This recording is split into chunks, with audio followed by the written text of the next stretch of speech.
Kebun Raya Bogor pada mulanya hanya akan digunakan sebagai kebun percobaan bagi tanaman perkebunan yang akan diperkenalkan di Hindia Belanda.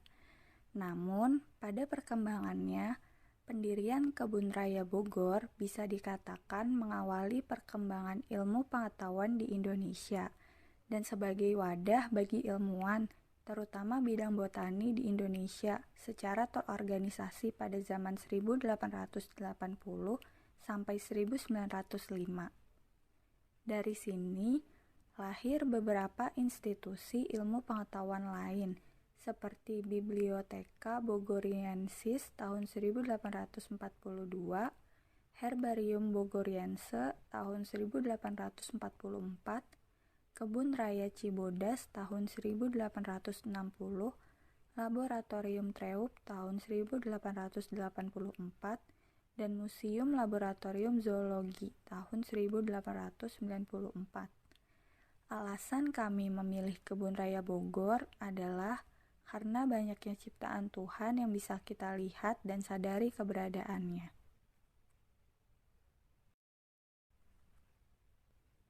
Ciptaan Tuhan yang kami banyak lihat keberagamannya adalah tanaman. Tanaman yang banyak menghiasi Kebun Raya Bogor memiliki banyak keunikan. Bahkan, Kebun Raya Bogor bisa membuat kita mengetahui macam-macam tanaman raksasa yang tidak tumbuh di Indonesia. Tanaman merupakan salah satu bentuk cinta Tuhan pada umat manusia. Tuhan sangat mempersiapkan bumi agar siap dihuni oleh manusia, sehingga Ia menciptakan banyak tanaman yang bisa dimakan atau bahkan bunga yang bisa memperindah bumi. Pada Kejadian 1 ayat 1 yaitu penciptaan, dijelaskan bahwa penciptaan sungguh luar biasa terencana. Pada hari ketiga, dijelaskan Tuhan menciptakan lautan dan daratan serta tumbuh-tumbuhan yang berbiji. Dari penciptaan ini, kita tahu bahwa betapa indahnya bumi ketika baru dihuni oleh manusia. Selain tanaman dan tumbuhan yang berbuah, kami juga menemukan banyak hewan di dalam taman. Salah satunya adalah rusa. Dalam Alkitab, kita tahu bahwa hewan diciptakan pada hari kelima.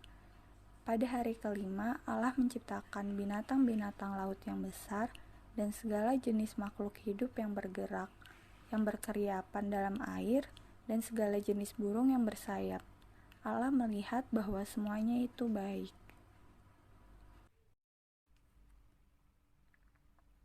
Banyaknya manusia yang boleh keluar masuk di taman diharapkan untuk terus menjaga etikanya, agar keseimbangan ekosistem di Kebun Raya Bogor tetap bisa seimbang dan terjaga.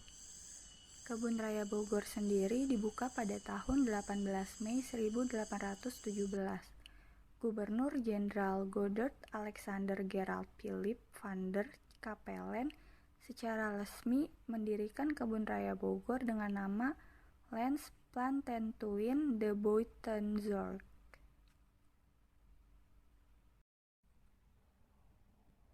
Sejak dunia diciptakan, Allah telah memberi tugas kepada manusia untuk menjaga alam ciptaan yang lain sebagai bentuk dari tanggung jawab manusia untuk menjaga dan melestarikan ciptaan Tuhan.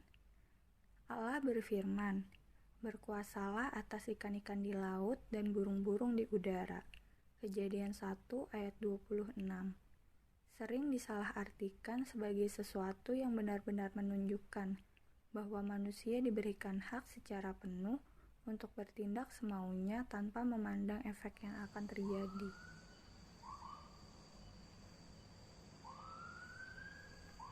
Lingkungan adalah segala sesuatu yang ada di sekitar manusia, yang mempengaruhi kelangsungan kehidupan, kesejahteraan manusia, dan makhluk hidup lain, baik secara langsung maupun secara tidak langsung. Jadi, etika lingkungan merupakan kebijaksanaan moral manusia dalam bergaul dengan lingkungannya. Etika lingkungan diperlukan agar setiap kegiatan yang menyangkut lingkungan dipertimbangkan secara cermat, sehingga keseimbangan lingkungan tetap terjaga.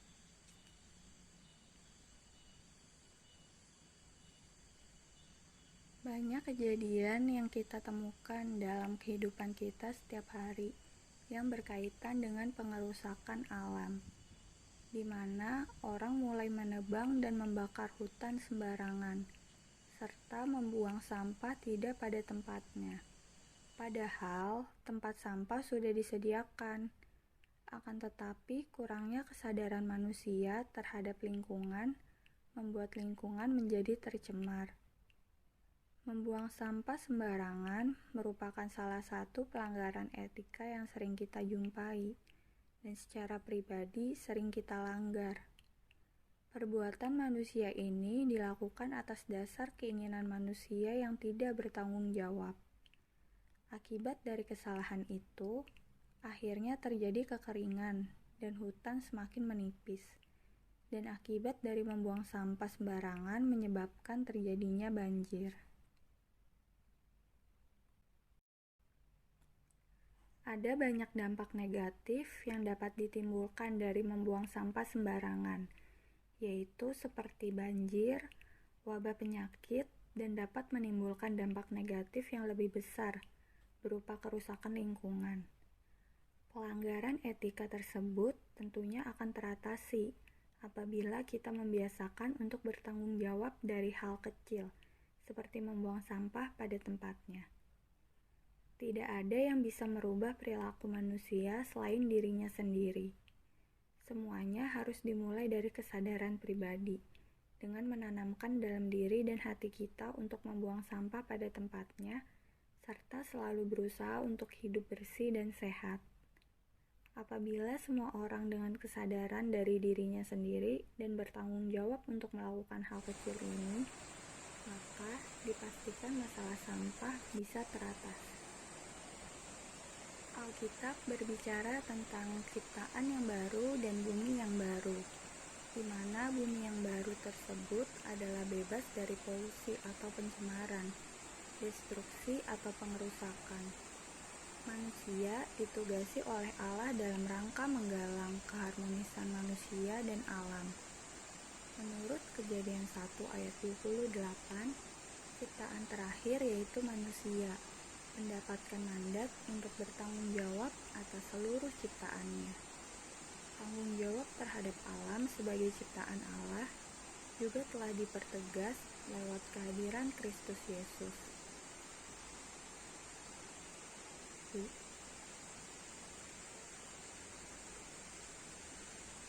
Tetapi seiring berjalannya waktu, Allah berubah wujud dari tampilan sebelumnya. Pengembangan aspek kehidupan tidak terlepas dari kemajuan pola pikir manusia yang dititik beratkan kepada keadaan sekarang. Usaha mempermudah kehidupan manusia karena kebutuhan hidup. Penyebab dari lingkungan hidup yang kian menjadi rusak adalah mungkin dikarenakan cara pandang dan sikap manusia yang telah salah terhadap alam.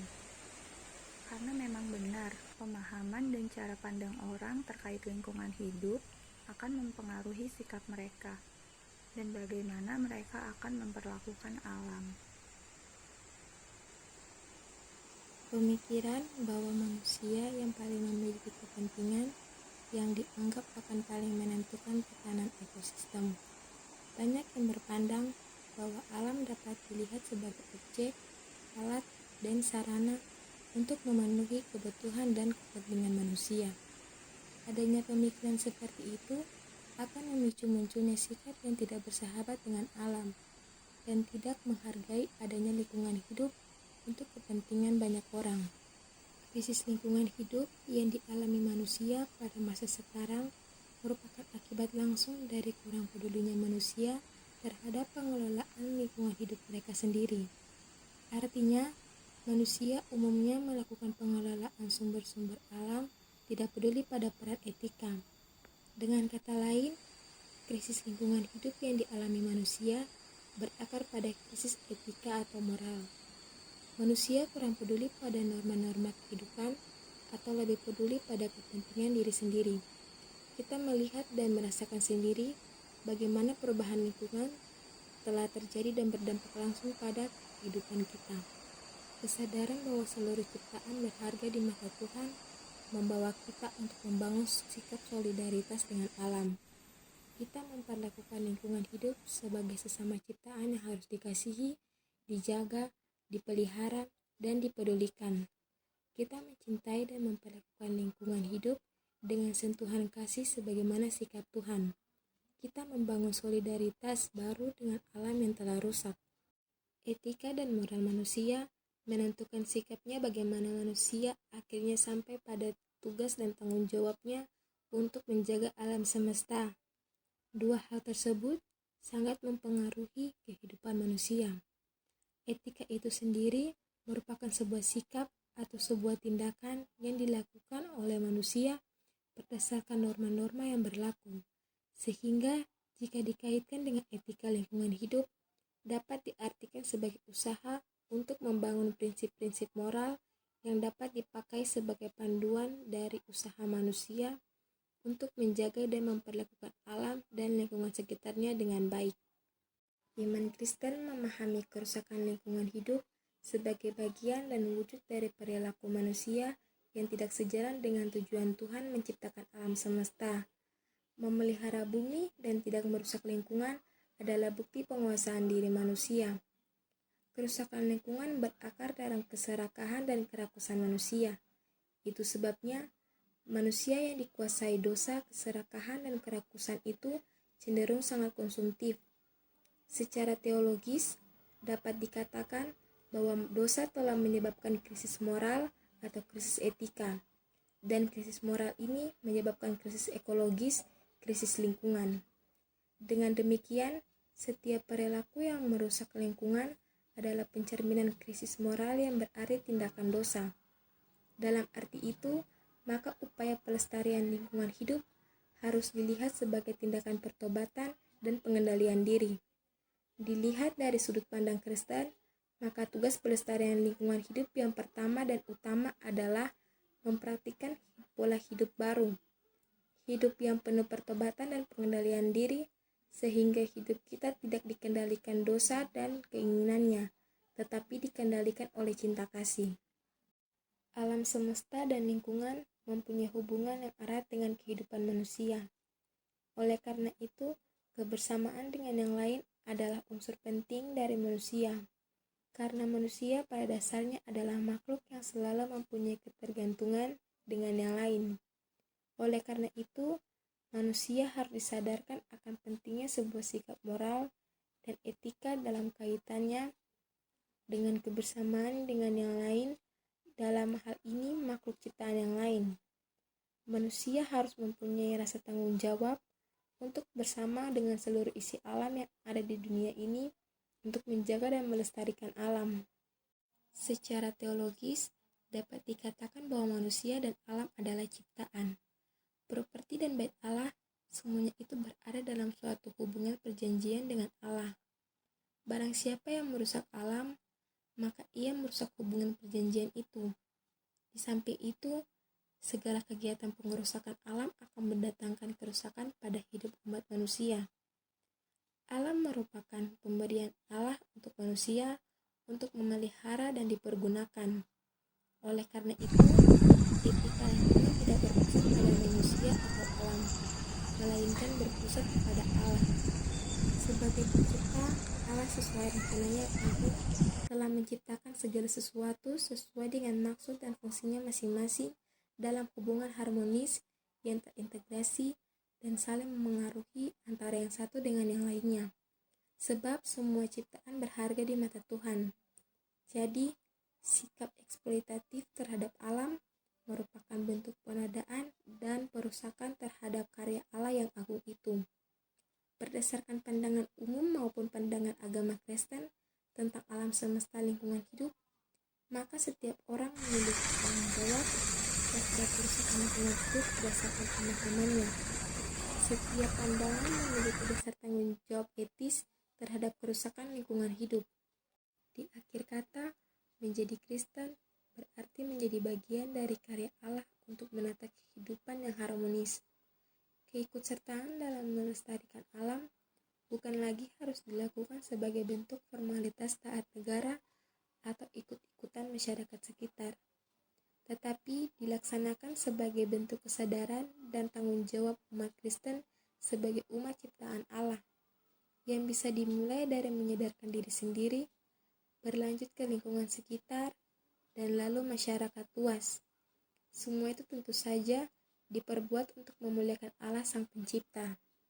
Kesimpulan yang dapat kami sampaikan pada kesempatan kali ini adalah begitu besar anugerah yang Tuhan berikan kepada kita, berkat yang sangat berlimpah kepada kita, terlebih kita yang tinggal di negara Indonesia yang memiliki kekayaan alam yang sangat dahsyat, membuat kita harus sadari diri bahwa kita harus menjaga dan juga merawat apa yang telah Tuhan berikan kepada kita. Karena kekayaan alam ini bukan hanya keindahan yang kita dapat nikmati, namun juga manfaat untuk kita berlangsung bertahan hidup sangatlah dibutuhkan sumber daya alam ini. Sehingga kita harus bisa menjaga dan juga merawat apa yang telah Tuhan berikan. Karena kita adalah makhluk sosial, kita memiliki akal dan juga pikiran, sehingga kita harus bisa, kitalah yang menjaga dan merawat.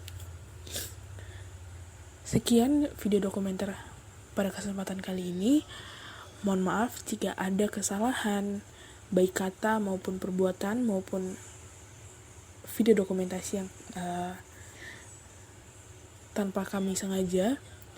Kiranya video dokumenter kali ini berguna bagi masyarakat luas. Kurang lebihnya mohon maaf. Terima kasih. Shalom.